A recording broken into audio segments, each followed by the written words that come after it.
Welcome back, Weekly Insider. Today, we got so much goddamn news. The free agency has been off the walls. People Yep. making trades and signings everywhere, left, right, down, up, and side down. Here we go. Tyler, let's run through it.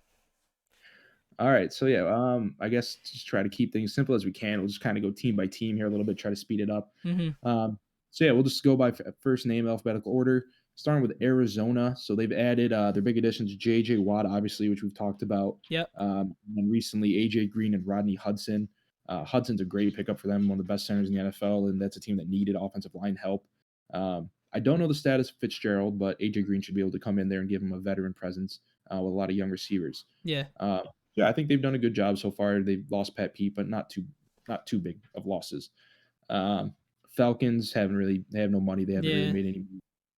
Um, the Ravens, I think, have one of the best deals of the offseason. Got Kevin Zeitler for 3 years, 20 million, one of the best, 22 million, one of the best offensive guards in the NFL.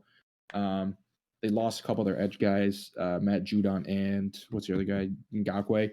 But they were able to bring back Tyus Bowser, a young guy that they like who can hopefully fill in for one of them. So Ravens haven't they've improved obviously the offensive line, which is probably the main part with Lamar, and you want that run game. So yeah, not here or there, neither nothing here nor there for the Ravens.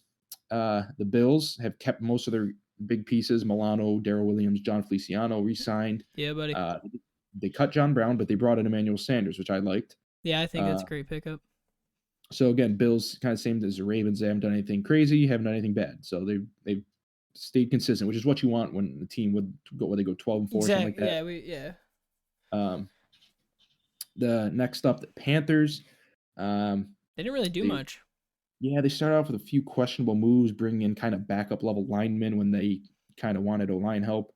Yeah. But they did bring in Denzel Perryman, a solid linebacker from the Chargers, and Hassan Reddick, who had a couple nice games as an edge rusher this year with the Cardinals. So they brought in some more veteran type guys on the defense, where last year they were the first team ever to draft, I think, all players on one side of the ball in the draft. They took all defenders last year. Hmm. So adding some veterans this year is good for them. They also signed a D lineman, Morgan Fox, another veteran. So yeah, I mean, they lost Curtis Samuel though, so that's going to kind of be a big loss for that offense. But they have DJ Moore and Robbie Anderson, and McCaffrey obviously, so I don't think they'll miss too much. No, yeah. Bridgewater's still the starter there too, right? Yes, Yeah. Bridgewater for now is the starter. Yeah. All right. Uh, the Bears, we mentioned, but last time kept Allen Robinson, Yep. brought in Andy Dalton, um, $10 million, which 1 year 10 million for Andy Dalton is not a bad deal. However, I don't think he's $10 million better than Nick Nick Foles. I think they Foles, would have yeah. been better off spending that money elsewhere. But I mean, quarterback's the most important position. So if he's anything but if he's better than Foles, then maybe it is worth it. But I don't think they're a $10 million Andy Dalton away from being a good team. So I would have Yeah, rather no. see them spend that money elsewhere. But to each their own. The Bengals. So the Bengals have had a few nice additions on defense. Trey Hendrickson, Chidobe Awuzie, corner from Cowboys, and Mike Hill in the slot corner from the Steelers. I like those three additions kind of. They did lose one of their best corner, William Jackson, and they lost their best pass rusher, Carl Lawson. So I would have rather just seen them re-sign Lawson as opposed to giving Hendrickson, I think, the exact same contract that Lawson got. Hmm. So I don't understand that because I think Lawson's better, but I mean, I guess Bengals just might have evaluated that differently. Um, and I think they're one of the biggest losers so far. They haven't helped out their offensive line. The only move they've made on offensive line is cutting a backup. Um, so I mean, I'm sure they're going to take an offensive lineman in the NFL draft, but they need basically four starting guys, 3 to 4 starters. They'll probably So pick up that one guy you were talking about from was it Oregon? Oregon, Yeah. yeah, if he's there, Dolphins might take him at 3. Oh, that's true. But I forgot, yeah. either way, they need more than one guy. So I don't know why they haven't signed one yet. When we saw it happen with Burrow. Yeah, They can't. exactly. We don't need that guy. That guy needs to be on the field, bro. Like, Uh, so yeah, I think that they've done one of the worst jobs so far. Even though I do like the players they've added, but I don't think they've done what they needed to do. yeah. The Browns have, I think, one of the better signings as well. John Johnson, the third safety from the Rams. He's a strong safety that team needed safety help. They also have Grant Delpit, a really talented rookie out of LSU who was hurt last year. Got hurt in the preseason, missed the whole year.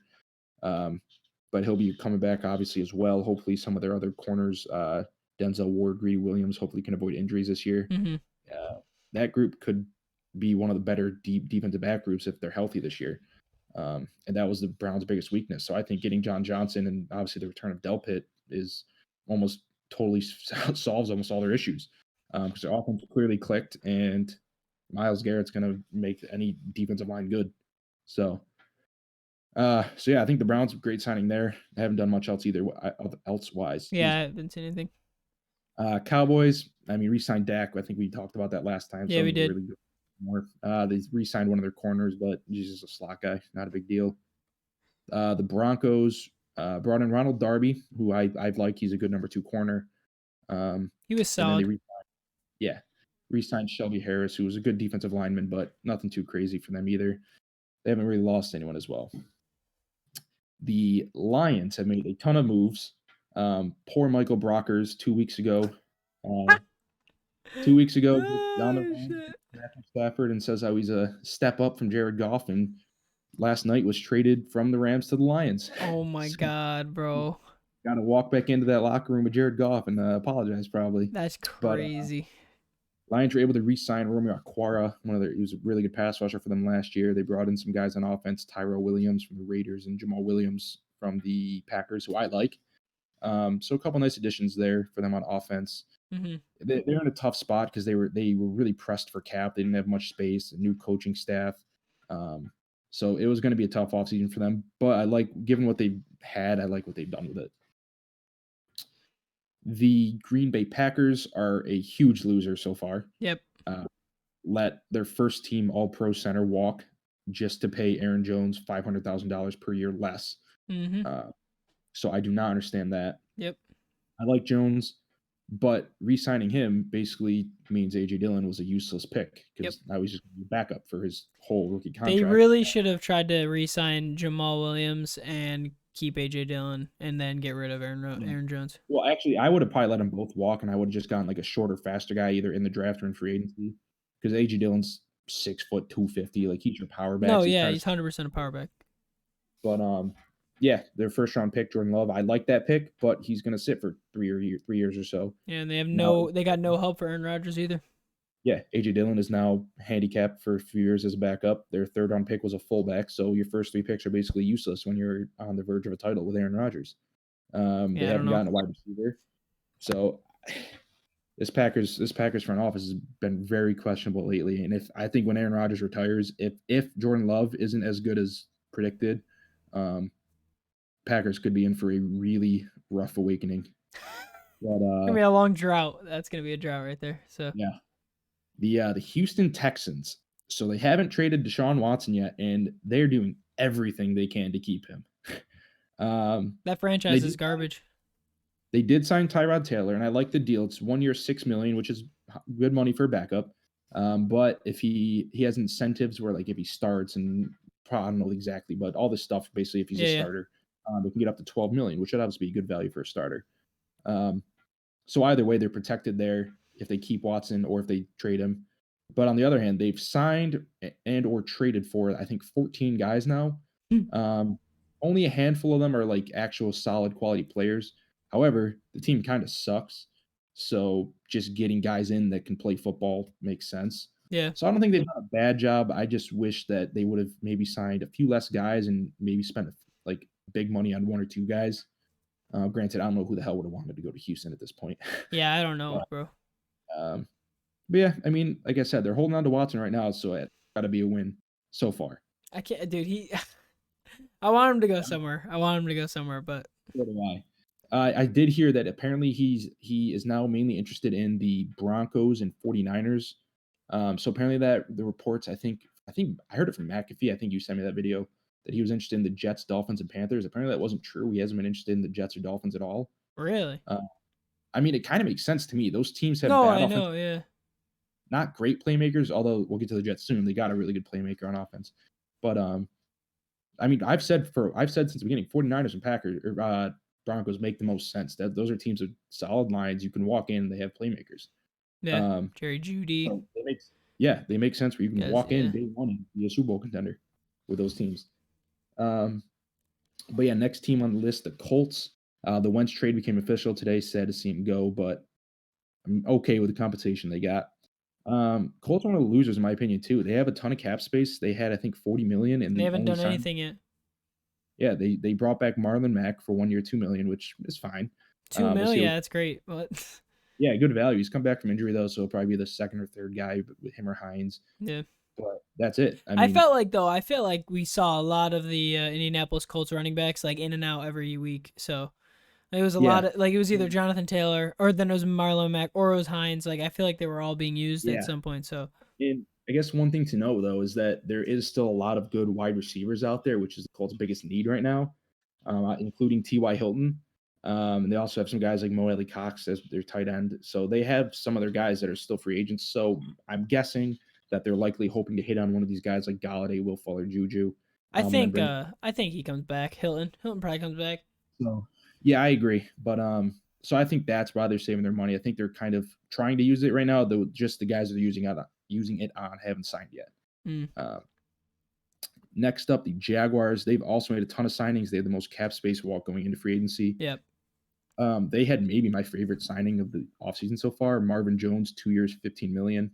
He's been one of the more underrated wide receivers in the league, in my opinion, the last few years. And he's going to walk in there as almost an polar opposite of DJ Chark. Jones is that more kind of possession catch, not flashy after the catch, not like a deep ball guy necessarily, which obviously Chark is. And then they have Chenault underneath as in the slot, who's built like a running back. He's like 6', 220, and he passes. They use him all over the place. So that's a very talented group of players or wide receivers, I should say, for Trevor Lawrence to walk into. They added a couple nice pieces on defense. Shaquille Griffin's a big name corner. Rayshawn Jenkins he's a safety that plays football. I think they overpaid him, but they haven't really improved the offensive line too much. But that wasn't a huge issue for them, so that's fine. But I mean, yeah, they're getting calls now on what's his name, Gardner Minshew. So I'm interested to see what he goes for.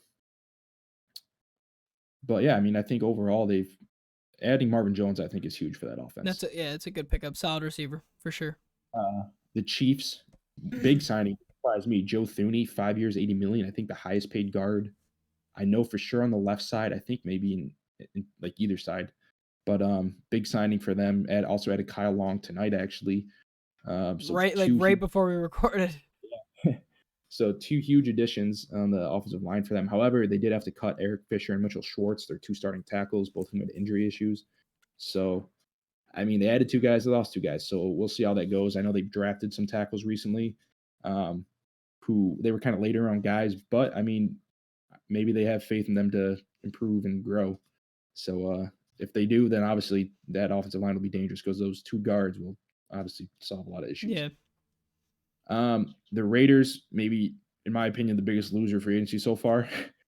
They traded away their Pro Bowl right tackle for a 7th rounder, or no, for a 5th rounder to the Patriots. He did. I think he requested a trade actually though, so that's not too much on them. Yeah. As of yesterday, they were going to cut their center Rodney Hudson, but today they actually didn't, and they traded him for a 3rd round pick. So that's actually a better situation. But he's one of the best centers in football, so I don't like that. They also were going to cut Gabe Jackson, but last second today they traded him, forgetting where. I want to say Seattle maybe for a 5th. So again, better than what they were going to do, but he's a top 10 right guard in football, and they had a good offensive line. Yeah. They had also cut Richie Cognito, or said they were going to, but they ended up re-signing him. So I guess they were able to keep him, but they got rid of their 3 best linemen when they're kind of predicated on a power run game with Josh Jacobs and a good offensive line. Yeah, Josh Jacob needs a good line. So, and I mean, I like they brought in Ngakoue, which is solid. They re-signed a couple players, or they brought in John Brown too, who I like, and they re-signed one of their linebackers. So other than that, they've done fine. I just don't see what they're doing with their O-line when that was their strength. No, yeah. Well, they did get John Brown. Yeah. I don't know. He'll be open 30 yards downfield, and Derek Carr's on his back within half a second. Yeah, buddy. It'll be 3rd and 12 every possession. Yep. But next up, the Chargers. They're one of the biggest winners to me. They lost Hunter Henry, which is unfortunate. Yep. However, there's guys out there still at tight end. I mean, you can get a guy like Kyle Rudolph. There's guys in the draft. There's Zach Ertz on the trade block, who's actually from California, so that they're a team being mentioned to potentially target him. Yeah. But anyway, They were able to sign Corey Linsley, like I said earlier, his first team All Pro center. They brought in right guard Matt Filer from the the Steelers, who was actually better as a right tackle. They have Brian Bulaga at right tackle, but he's injured a lot, so having Filer's versatility of starting at either position will help them. So they brought in two very solid starting linemen, which for one of the worst lines in football last year is big to protect Justin Herbert. Hell yeah, Justin Herbert. Bengals should be taking some notes there. But yeah, so I think Chargers are one of the biggest winners so far. The Rams haven't been able to do much either. They were strapped for cap. Obviously brought in Stafford, which is going to be a huge thing for them this offseason. Oh yeah. They brought back Leonard Floyd, who had a good year, but 4 years, $64 million might be the worst contracts given out so far. That's a lot of It's a money lot of for a money, guy. yeah, definitely. He's a number 2 pass rusher. That's a guy you pay 10, 12 million, maybe not 16 a year for 4 years. But I mean, shit, he had a good year last year. He wasn't good prior to that. So I guess if he keeps up his production from last year, then it'll be worth it. Yeah. Just obviously don't think he will. The Miami Dolphins brought in Jacoby Brissett. So is two of the guy. We'll see. Yeah, I know. I saw that. I was very interested by Jacoby Brissett. I haven't heard his name literally in like. Was he injured, right? Or no? What happened? Oh, they He brought in just Rivers. Rivers. Yeah. Okay. Basically, just okay. Brissett's a really good high end backup because he's a good runner. I think he's got a solid arm. He's just not the most accurate guy. So he's a high end backup. But yeah, Rivers obviously gave him a higher floor No, yeah. once the so. But yeah, Dolphins haven't done a ton either. They haven't lost any big name guys. They haven't gained any big name guys. I guess they traded for Isaiah Wilson, the Titans' first round pick last year. They had a lot of off the field issues. So I mean, if they can turn that around, the Dolphins have a bad offensive line. So if he can kind of mature a little bit, then that'll be a huge add for them. Yeah. But yeah, Dolphins, same as some other teams, neither here nor there really. The Minnesota Vikings brought in Delvin Tomlinson from the Giants, another good defensive tackle to pair with Michael Pierce, who was a big signing from them last year, but opted out for COVID. And actually, literally, I logged in the Discord today, they brought in Patrick Peterson, so that's a big ad for their That's corner. huge. Yeah, and they had I think 3 young corners there. I think 2 are rookies and one is like 2 years of experience that are solid, but they're not number 1 guys. So bringing a guy like Patrick Peterson to kind of take the load and mentor. That's what I was gonna Also, say. How old is Patrick Pearson? He's got to be like in his 30s, right? I don't know, 31, 32. Yeah, He's getting up there now. So yeah, he'll definitely be able to help those young guys. Yeah, and like they now have 3 young corners plus Patrick Peterson and Harrison Smith, one of the better safeties in the league. So I'm interested to see if they try to transition either maybe Patrick Peterson if he's lost a step to safety, or if they try to move one of their corners to safety, just because you probably want all of them on the field at once since they lost their free safety to free agency. As of right now, he's unsigned, so he can still return. But I'm interested to see what they do with those guys. But next one, the big one, the New England Patriots. Back to the Super Bowl they go. Bill Belichick turned cap off, so that guy, brought bro. back Cam Newton I swear to God. on a very team-friendly deal, $5 million up to 14 based on incentives. So that's a great deal for them. They brought in Trent Brown to start at right tackle, which is a big addition for them. They did lose Joe Thuney, their left guard. However, we're a 6th-round rookie from last year. Michael Onwenu played great in the absence of some of their guys when they were hurt late in the year. Yeah. So I'm expecting they're not going to lose very much. They might have the best offensive line in football this year. Pair that with them being able to go back to their 2 tight end sets with the additions of Jonnu Smith and Hunter Henry. It's fucking insane, dude. Cam Newton, obviously a big guy, going to be able to run behind that line. Great runner last year, and I think could have a breakout year this year if he didn't already last year. Yeah, it's insane. I can't believe it. Added some more playmakers, Nelson Aguilar, Kendrick, 2 guys that like good run after the catch guys. They also have obviously Julian Edelman, and as of right now, N'Keal Harry. I know they're looking to trade him. Oh, really? Man, Belichick's built an offense that's almost the exact opposite of what Brady had. He had that quick pass. They're going to throw it 40, 50 times a game, and it's going to work. This team might throw it 20 times, but they're going to get it to guys like Jonnu Smith, Kendrick Bourne, Nelson Aguilar that can run after the catch. Hunter Henry's not really a run after catch guy, but he's a guy that he's going to catch every pass. No, yeah. They're going to run for 150 yards a game and throw for 200 yards a game and not make any mistakes. It's crazy. And then that defense added Matthew Judon, and Henry Anderson re-signed Dietrich Wise, added Jalen Mills, Davon Godchaux. So they also get back Patrick Chung and Dante Hightower from the COVID. Bro, what the fuck? So, Dude, man, the Patriots went from like what they go 7-9 or some shit. 7-9. Yeah, to now potentially a 14-2 team. Like, what the hell is going They on? might have added 10 starting caliber guys to this team It's this offseason. ridiculous. It's absolutely insane, dude. Yeah, they have to be probably a top 5 team heading into next year, even with Cam Newton, who I'm not a fan of right now. I'm not either, but that offense perfectly around him. that's So dude. I think that's why. Belichick killed free agency, and I think they still have like $20 million left. So Probably. I wouldn't be surprised at all if they're in the running for a guy like a Juju, or My God. maybe even one of the, I don't know, we're running, maybe like someone, maybe a running back like Kenyon Drake, someone with kind of a versatility. Oh yeah. Like, because what's his name? James White's a free agent as of right now, and I've been looking at Tampa Bay, which would be obviously make sense for him. Yeah. But yeah, we'll move on past the. That's wild. The clear winners of free agency. God.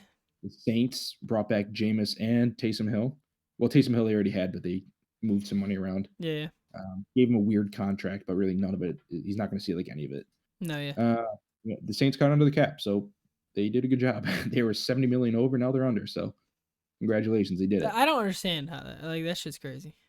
Because they were going all out for a Super Bowl, so it was the next guy's problem. We'll figure it out in 2018, 19, 20. We're going for a ring. Yeah, Breeze retired. It's a little quick, little tidbit. That's fortunate to see him go, but he's definitely he's taking more hits than Brady, that's for sure. So.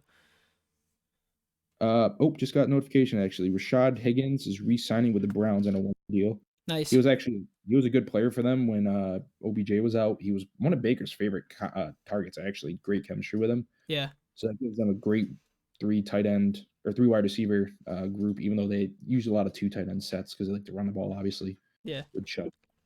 But anyways, next team, New York Giants re-signed Leonard Williams. Actually, this might be the worst deal of the offseason. 3 years, $63 million. It's a lot of money, bro. He's a good player, but man, I wouldn't have given him more than like 15. That's a lot of money for a guy that he's a 3-4 lineman. He doesn't get a ton of sacks or pressure. He's good, like I said, but he's not Aaron Donald. Like, he's not 21 million a year. But yeah, I mean, that's about it. I don't think they've lost anyone major that I can think of off the top of my head. Golden Tate, I guess, but who, the Giants? Yeah, no, they Kevin Zeitler was a big loss for their offensive line. He might have been their best lineman. Golden Tate was a non-factor anyways. He only had like 12 catches all season. Yep. Another AFC East team that I think is a big winner this so far is the New York Jets. Mm-hmm. Franchise tagged Marcus May, who had a great year at safety. I'm sure they're trying to re-sign him. Brought in one of my favorite deals again, Corey Davis, 3 years, $37 million. I thought he was going to get more than that. He played really well the last couple of years, but was overshadowed by AJ Brown and his emergence. So I think he has the potential still to be a number 1 guy. He was the 4th or 5th overall pick a few years ago. He's 6'3", legitimate, like 4'4", 4'5" speed. Yeah, that guy's fast. In the air. So I like Davis a lot. I think it's a great fit for the Jets, and especially if they can bring in a new quarterback to that's a great weapon for him. You're not a fan of Darnold? I think Darnold can be it, but he only has one. He has this year, and then next year is his 5th year option. So he has 2 years left, and they have a 2nd pick. So if I'm them, I'm taking Zach Wilson from BYU, who has 5 years of a cheap deal. Yeah, Wilson's pretty good. So yeah, and I mean, you give him Corey Davis, Denzel Mims, and Jamison Crowder, you can do a lot worse than that. No, yeah. That's a damn good wide receiving core. Could use a tight end, I guess, but I know Jets fans like Chris Herndon. We haven't been able to see him break out yet because he's always injured. But they also brought in Carl Lawson, 3 years, $45 million. Like I said, I wish the Bengals kept him, but that's a great signing for the Jets. He was one of the more underrated guys, I think, going into free agency. So I was glad to see that he got what he probably deserved money-wise. Yeah. But it's a big addition for a team that hasn't really had a true number 1 edge guy in almost a decade, maybe. I can't remember the last time they had a crazy edge guy. Next team up, we'll skip right past them, Philadelphia Eagles. We had no money. We cut guys. That's it. And looking to trade people, so. Yeah, they're looking to trade Ertz. So, I guess obviously Wentz trade being finalized, but looking to trade Ertz. They also said they're going to focus on Hurts as a starter as opposed to trying to get a guy at 6. But that makes sense. Pittsburgh Steelers, kind of similar boat. They didn't have a ton of money. They re-signed Cam Sutton, which is a good deal for them since they lost Mike Hilton, the slot corner. Yep. Son played good on the stretch for them. But yeah, they haven't done too much either. I don't think they lost Bud Dupree, but they had a rookie, Alex Highsmith, last year that looked good when Dupree got hurt late in the year. But yeah, so that's another team that hasn't been able to do much just because of cap reasons with a cap out this year. Yeah. The 49ers have done exactly what they needed to do. They brought their guys in they kept their guys that they needed to keep. They added Alex Mack, one of the better centers in the league as well. They added edge rusher, Samson Bukum, just kind of a rotation guy with D Ford and Nick Bosa. But I think the biggest thing to note here is that they made Trent by It cut $10,000. out. You said it. Wait. You cut out. Oh, I said one of the probably thing mentioned here is that they made Trent Williams the highest paid offensive tackle by $10,000 a year. Dude, that's so funny. I think it was about 3 months ago or so. Packers re-signed David Bakhtiari for $23 million a year. So Trent Williams they signed for $23 million and $10,000 a year. That's so funny, bro. Just beats him out. He is nasty though, bro. He's so good. He's disgusting. Easily top 5 tackle. It's 6 years, but it's only $55 million guaranteed. So he's probably going to play for another 3 years, and then after that they can cut him for not much dead cap. Yeah.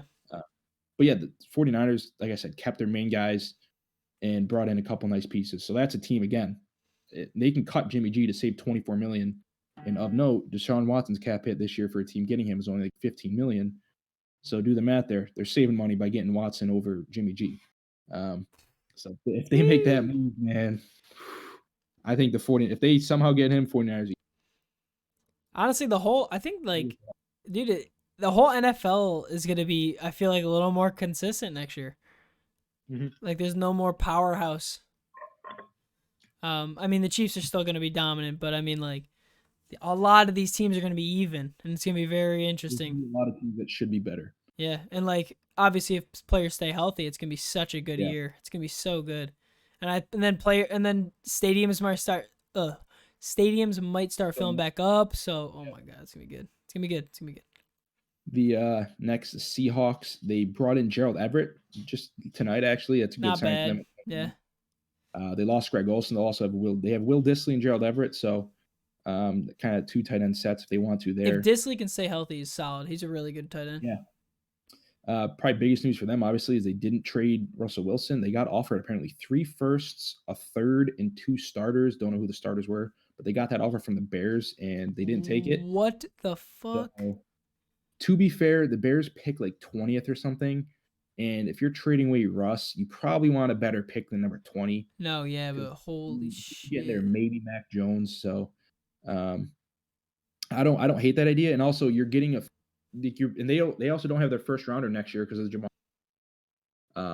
So if they got rid of Russ, your best, obviously you're probably going to tank. But if you go 2-14, you don't even have your first round pick. So oh shit, yeah. Makes sense, I think, for this year to keep him. And then next year, maybe if you obviously don't reach whatever goals they have this year, then maybe look to move. Yeah. Yeah, Seahawks, again, haven't been able to make a ton of moves because of cap space. Tampa Bay Buccaneers haven't signed anybody, but they've re-signed everybody. Yeah, dude, their whole squad is back, dude. Yep. Brady's going for 8 rings. Ooh, just got this news, too. Patriots are bringing back Kyle Van Noy because of course they are. Oh my fucking God, bro. So that's another what the fuck? I don't even want to be a Bills fan anymore, dude. He was one of the better edges or pass rushers in the league with the Patriots, and now they get him back. But why not? Back to the Why not? Back to the team that the Patriots can be facing in the Super Bowl, the Buccaneers. Holy shit! Dude, that would be the most epic Super Bowl ever. Brady versus Belichick finally settled the debate. Who got them those rings? Even though the Buccaneers have such a good team, I don't really say you can. I don't think you can say Brady won them the Super Bowl necessarily. He didn't. But yeah, they brought back David, Shaq Barrett, Gronk, and tagged Chris Godwin. So they brought back all their big guys. Yeah, buddy. So yeah, I mean Buccaneers going to be right back up at the top again. The Titans are big losers in my opinion, man. Had to dump their first round pick this year for nothing. They cut Adoree Jackson, one of their better corners. They had to cut Malcolm Butler, one of their starting corners. They had to cut Adam Humphries, their starting slot. Dennis Kelly, their starting right tackle. They lost Corey Davis. They lost Jonnu Smith. They lost Jadeveon Clowney. However, they did replace him with Free, which is an upgrade in my opinion. So that's a big addition for them. Yeah. They were able to bring back Janoris Jenkins, which will give them help at outside corner. Danico Autry is a good addition on the D line. Jayon Brown's a big re-signing for them, 1 year, $5 million. That's one of the. I think that was like one of the first deals we saw so far this year. That's a guy taking a 1 year deal for cheap because he's a really good linebacker, and $5 million obviously doesn't justify his talent. But 1 year, $5 million, and next year he'll hit the market, and when the cap space goes back up, and he'll get 10, 12 million. Yeah. So, I mean, Titans, their defense was bad as it was, and they've lost a few starters. Although adding Janoris Jenkins should help, but man, losing Jonnu and Corey Davis, I think is gonna be big because I think one of the reasons Tannehill's looked so good is that he had those three playmakers, and then obviously Derrick Henry in the backfield. Yeah. So you lose two of those three, and who knows what Derrick Henry now? You got teams that are not having to guard Jonnu and Corey Davis anymore. They're stack the box. Might put 8 guys in the box. The only guy you got to worry about is AJ Brown. Yep. As of right now, they can obviously draft or sign some guys, but man, as of right now, I think that offense could be taking a huge step back, and that defense already wasn't good. So I think as of right now, they're probably one of the biggest losers in the offseason as well. Last team here, I believe, Washington football team. Got some magic in them. Got some magic in them. A couple big signings for them. Curtis Samuel, a nice 1-2 duo with McLaurin. They were actually the same recruiting class at Ohio State. Really? Yeah. They signed William Jackson, a really good corner from the Bengals. Again, I wish the Bengals kept him, but great pickup for Washington. And I think I texted you this. If Hard Knocks isn't in Washington this year for Fitzpatrick versus Heineke in training camp, I'm going to be furious. Because those are like the two ultimate like Twitter meme quarterbacks. I love it, dude. And, like, Fitzmagic. Like everybody loves Fitzpatrick as one of the best winners like in the NFL. Not like he doesn't like win, obviously. No, like, yeah. Leaders, I guess. I mean, Brandon Marshall's even said Jay Cutler had like incredible talent. He was just a horrible leader, but like Fitzpatrick, he would run through a wall for him. So no, yeah. Then Heineke, we saw him in the playoffs, man. That diving touchdown. That's all you need to see from the guy to know he deserved a NFL. He's like they both put their bodies on the line. Literally though, and what's crazy is the Heineke led the Washington football team to a closer matchup against the Buccaneers than anybody else in the playoffs. Yeah. Which is freaking ridiculous. I saw a tweet that finally someone from Harvard has a position of power in Washington. That guy's goated. I love him. Yeah, I don't think Washington's lost anybody. I'm trying to think off the top of my head. They haven't lost anyone major. But yeah, I mean, man, Curtis Samuel, Logan Thomas came around as a tight end. Obviously, McLaurin, one of the best receivers in the NFL. We both agree, probably top 10. Yeah, I would say, dude, McLaurin and now Samuel. That's a solid 2 receivers for Fitzpatrick to work with. I'm saying it now. I think Fitzpatrick's gonna get the starting job, but I think he will too. And then the great D line, obviously, they have William Jackson out back there. Chase Young. Who did I forget? Antonio Gibson at running back. Yeah, buddy. He played better and better as year. Was he a rookie or second year? He was a rookie. Wow. Yeah, he's going to be good. If this is a team that any given week, I think they could win by 30 if Fitzpatrick plays well. They could also lose by 20 if Fitzpatrick plays bad. Yeah, it's true. But this is a really interesting team, man. Because like I said, they added a couple nice pieces on both sides of the ball, and they already had obviously 7-9 team, but they had the framework of like obviously a couple of nice playmakers on offense and a great D line. So building on that. But yeah, that's all the teams. I think obviously, like I've said, my biggest winners are probably Patriots, obviously. No, yeah. They literally took the entire free agency. Yeah, I like the Jets additions, and I like the Chargers. They only had the 2 guys, but Lindsley and Filer on the O-line is filled their biggest needs. Yeah. And I'd say the losers are probably right now the Packers losing Lindsley, keeping a running back, and not getting a wide receiver. Titans, Raiders. Although the Titans are kind of coming back. Yeah, the Raiders as well, getting rid of their O-line. And then the Bengals just not getting an offensive line. They did the opposite of what the Chargers did. And when you have a rookie quarterback, the best thing you can do for him is surround him with talent. So while the Bengals needed help on defense and they got that help, you got to surround Burrow, man. Dude, I know. So but there's still a lot of big name guys left. Galladay, Juju, Will Fuller on the offensive side of the ball. Who did I forget? Antonio Brown. Yep. Kenny Galladay. Who? Kenny Galladay. Yeah, he was the first person I said. Oh, my bad. Safety Anthony Harris from the Vikings, Richard Sherman still out there, Desmond King from the Chargers, Mitchell Schwartz, 2 tackles actually from the Chiefs, Schwartz and the left guy Eric Fisher. Dory Jackson's still out there, corner that was cut from the Texans or Titans. Yeah. So there's still a lot of guys left. A lot of second level guys, kind of good players, but not great. No, yeah. But there's also, like I said, those wide receivers at the top. So there's not much money out there left, I feel like. But there's a lot of players. And this is where we're going to start, I think, seeing a lot of guys. I think there's a handful of teams that have a lot of money left. Yeah. But I think this is where we see a lot of guys do it, like what I said, would get that 1 year. Like he took $5 million, but we're going to see a lot of 1 year, $2-3 million deals for guys that are just going to take the money or just play football for a year, and then next year when the market goes back up, they'll take their money. They'll take a big contract, yeah. Yeah, like we just saw again, even just now with Higgins, 1 year, $2.4 million. He was a good player, I thought, for the Browns. So I thought he would get more than that, but again, money's not there. So a lot of good guys, a lot of time left. We're only technically 5 hours in. Dude, I know, it's crazy. Signing, but yeah. So, man, there'll be a lot more updates as the deals come in over the next week or so. But those are not so quick rundown. Yeah, it was definitely a longer episode, but it's all right because it was nonstop action. I don't know the best way to summarize. Like, you can't. There was literally it was actually crazy. All the updates you were getting, it felt like every fucking 10-20 minutes something was happening. And yeah. So hey man, there's a lot of shit going on. It's crazy. Oh my god, it's crazy. I've never paid attention this much, and it's honestly most of the stuff I've seen though is from you. So yeah. And anytime I do get an update, it's always like somehow you see it before I do. So. Well, because I have notifications for a lot of the big NFL guys. So Schefter, Rappaport. Oh, okay. New guy I just followed this year that was been breaking a lot of stuff. I was gonna say I'll get like ESPN notifications, and you've already texted me about 20 minutes ago, like, oh, hey.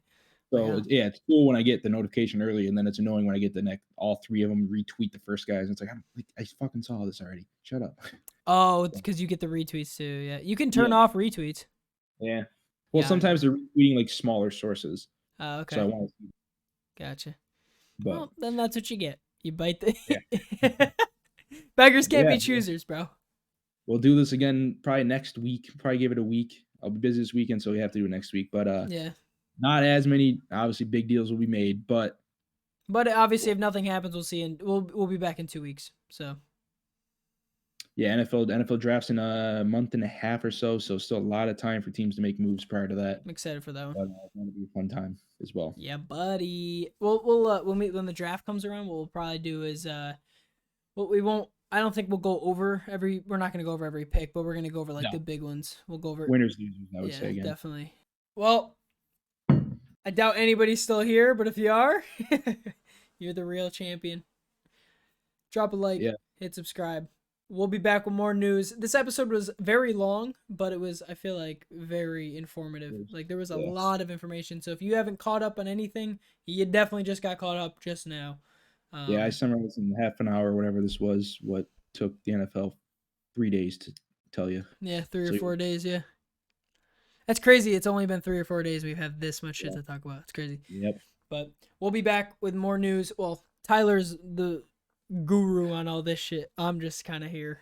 But hey, we made it. Thank you for watching, and we will both see you in the next Weekly Insider, whether it's a week from now or 2 weeks. Peace.